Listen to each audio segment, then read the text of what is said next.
আমি বুঝতে পারছি সুধার সাথে ভয়ঙ্কর কিছু হতে চলেছে।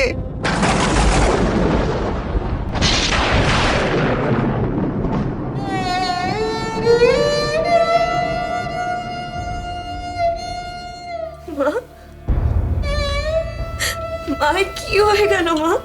ঠাকুমা যে বাড়ি থেকে চলে গেল, আর হয়তো কোনোদিনও ওই বাড়ি মুখ হবে না। তাহলে তাহলে কি আমার ঠাকুমার সাথে আর কোনোদিনও দেখা হবে না? না মা, মা।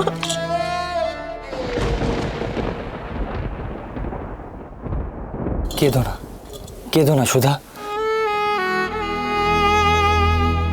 আমি জানি সুধা, আমি তোমার পাশে সবসময় দাঁড়াতে পারি না, আর বাবা মশাই মা এদের মুখের ওপরেও কোনো কথা বলতে পারি না। কিন্তু কি করবো বলো, ওদের আমি ভগবানের মতন মান্য করি। তাছাড়া আমি বড়দের মুখে মুখে কোনো তর্ক করতে পছন্দ করি না। না না চিচি, আমি আপনাকে কখনো এসব করতে বলিনি। না না, তুমি বলনি, তুমি কখনো বলবেও না। কিন্তু আমি তো তোমার স্বামী, তোমার দিকটা দেখা আমার কর্তব্য। আমি তোমাকে কথা দিচ্ছি, আমি কালকে সকালবেলা গিয়ে তোমার ঠাকুমার সাথে কথা বলে ওনাকে নিয়ে আসবো এই বাড়িতে। সত্যি সত্যি বলছেন আপনি? হ্যাঁ সুধা, সত্যি বলছি। আমি বোঝাবো বাবা মশাই আর মাকে, দেখবে ওনারা আর কোনোদিনও তোমার ঠাকুমাকে কোনো অপমান করবে না। সব ঠিক হয়ে যাবে, তুমি শুধু মা কালীর ওপর ভরসা রাখো। মা, মা সব ঠিক করে দাও মা, সব যেন ঠিক হয়ে যায়। সবার মঙ্গল করো মা, সবার মঙ্গল করো। সব ঠিক হয়ে যাবে বৌমা।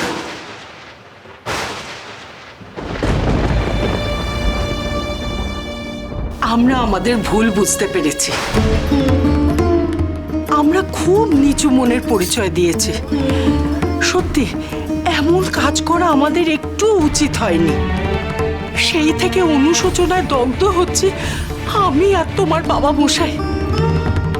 বিশ্বাস করো, আমরা মরমে মরে আছি গো। না না মা, এসব কথা বলবেন না। ভাবছি কাল সকালে তোমার বাবা আর আমি তোমার ঠাকুমার কাছে ক্ষমা চাইতে যাব। তিনি গুরুজন, দয়ার সাগর, নিশ্চয়ই তিনি নিজ গুণে আমাদের ক্ষমা করে দেবেন। দরকার হলে ওনার হাতে পায়ে ধরবো, তখন তো উনি আমাদের ফেলে দিতে পারবেন না। তারপর ওনাকে বুঝিয়ে সুঝিয়ে আমাদের বাড়িতে নিয়ে আসবো। এর চেয়ে ভালো আর তো কিছু হতে পারে না। আমি জানতাম একদিন তোমরা ঠিক নিজেদের ভুল বুঝতে পারবে। বাবা অনিন্দ, তোমাকে তোমার বাবা মশাই ডেকেছেন, আমাকে বলছিলেন কি একটা জরুরি কাজে তোমাকে আজই রামপুরহাট রওনা হতে হবে। আজই?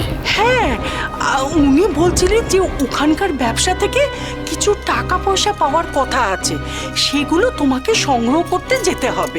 কিন্তু সেসব তো সামনের সপ্তাহে ওদের দিয়ে যাওয়ার কথা ছিল।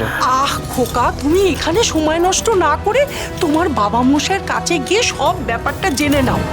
তোমার বাবা মশাইয়ের কানে এসেছে ওখানে টাকা নিয়ে কি সব নয় ছয় চলছে, সেই জন্যই তো তিনি হঠাৎ করে এই সিদ্ধান্ত নিলেন। শোনো খোকা, আর রাত করো না, তুমি শিগগিরই যাও। হ্যাঁ মা, আমি আসছি, আমি কালকেই ফিরে আসবো। আমি আসি সুধা। কিছু মুখে দিয়ে যান, দাঁড়ান, আমি আমি এক্ষুনি আপনাকে খেতে দিচ্ছি। আরে বৌমা, একদম চিন্তা করো না, রামপুরহাট যাওয়ার পথে অনেক সরাইখানা পাবে, সেখানেই খোকা খেয়ে নেবে। ও খোকা, রাত করো না, বেরিয়ে পড়ো। হ্যাঁ মা, আসছি। বেরিয়ে পড়ো। দুর্গা দুর্গা। হঠাৎ করে ওনাকে এভাবে চলে যেতে হলো।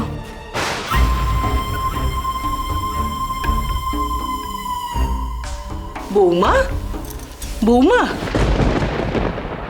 তুমি অত চিন্তা করো না তো, খোকা তো এইভাবেই মাঝে মধ্যে যায়। হ্যাঁ, তুমি বরং এক কাজ করো, আজ পঞ্চানন তলায় মায়ের বাৎসরিক পুজো হচ্ছে। আমি ভেবেছিলাম খোকার জন্য পুজো দিতে যাব, কিন্তু আমার শরীরটা না একদম ভালো লাগছে না। তুমি বরং পুজোটা দিয়ে এসো। মা, আর কে যাবে আমার সঙ্গে? সঙ্গে আবার কে যাবে? এইটুকু তো পথ, ও তুমি একাই যেতে পারবে। কিন্তু মা আমি যে পঞ্চাননতলা চিনি না। ও মা, এটা আবার চেনার কি আছে? বাইরে বেরোলেই দেখতে পাবে কতজন পুজো দিতে যাচ্ছে। যাও বৌমা যাও, বেশি রাত হওয়ার আগে তুমি ঘুরে এসো। আচ্ছা ঠিক আছে মা। আরে আরে আরে, এই মূর্তিটা নিয়ে যাচ্ছ কেন? মা আসলে আমি বাড়ির বাইরে যাচ্ছি তো, আর বামদেব ঠাকুর আমায় বলেছে মায়ের বিগ্রহ কখনো কাছছাড়া করতে না, তাই আমি মাকে সঙ্গে করে নিয়ে যাব। আসি মা। হ্যাঁ এসো।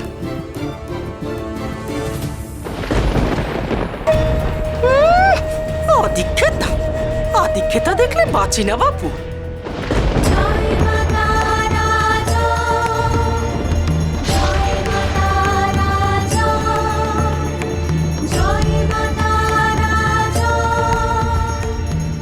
সুধাকে রক্ষা করিস রে মা, দেখিস ওর যেন কোনো বিপদ না হয়।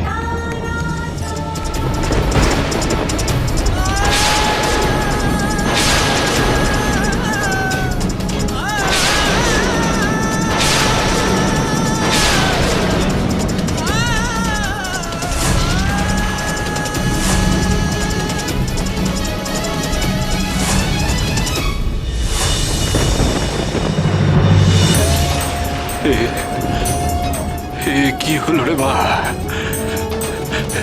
তুই আমাকে কিসের ইঙ্গিত দিলি রে মা? তবে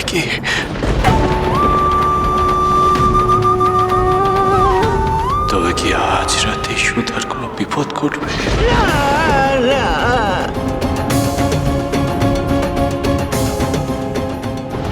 ঠাকুর, ঠাকুর, এ কি হয়ে গেল ঠাকুর?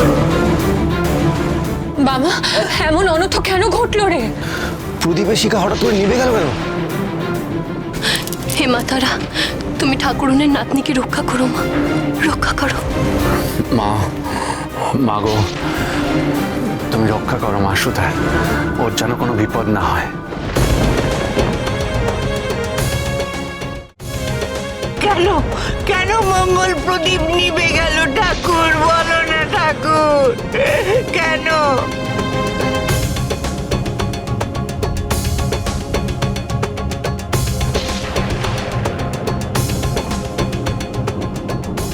তাইনি ঠাকুর, তুমি চিন্তা করো না গো।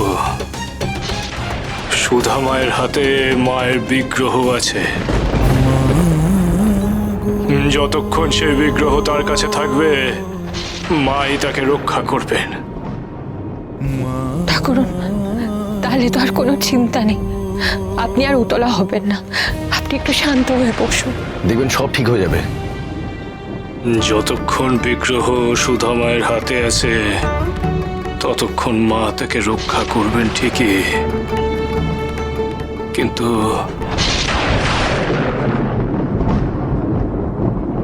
কিন্তু কিন্তু কি ঠাকুর?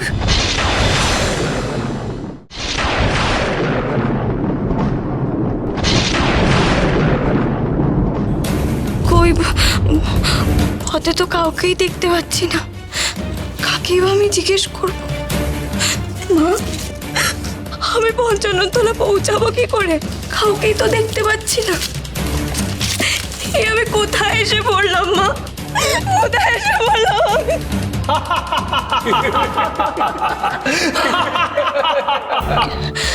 কে কে ওখানে?